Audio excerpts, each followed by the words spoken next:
Well, there's no doubt about it. There's a lot to unpack now that Syria has ended the Assad family's half-century rule. And joining us now is Abdul Ghany Hamadeh with the Council of Islamic Organizations of Greater Chicago. Thank you so much for being here to talk about some of these key issues.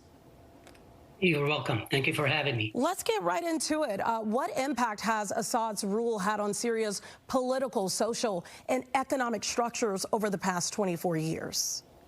Well, it had a profound impact on the entire Syrian community. The Assad rule actually is 54 years.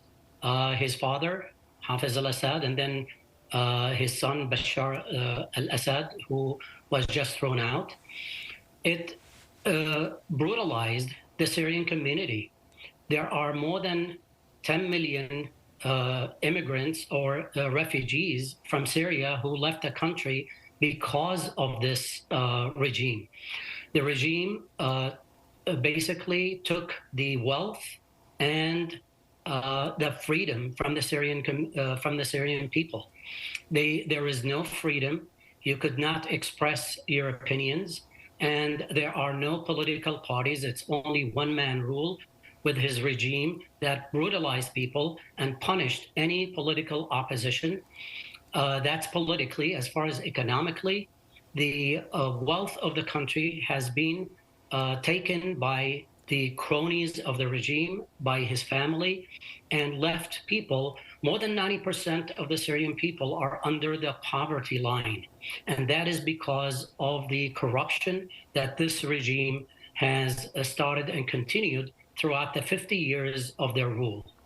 So there has been a profound impact on the Syrian people, both inside and outside. Mr. Hamadeh, let me ask you this. Given Abu Mohammed al-Jawlani's past ties to extremist groups, how credible is HTS as a governing force moving forward? Well, the question is, we will see.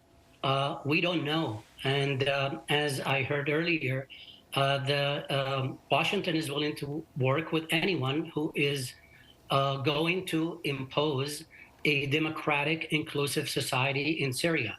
The Syrian people deserve to have a dignified government that respects all and respects all communities, minorities and majority alike.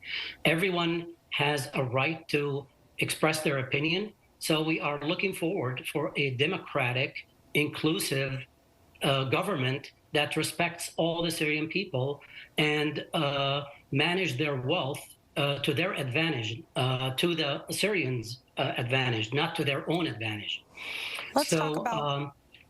we don't know, actually. This is a new government, and we hope from what they are saying, they are claiming that they will do that. They will do they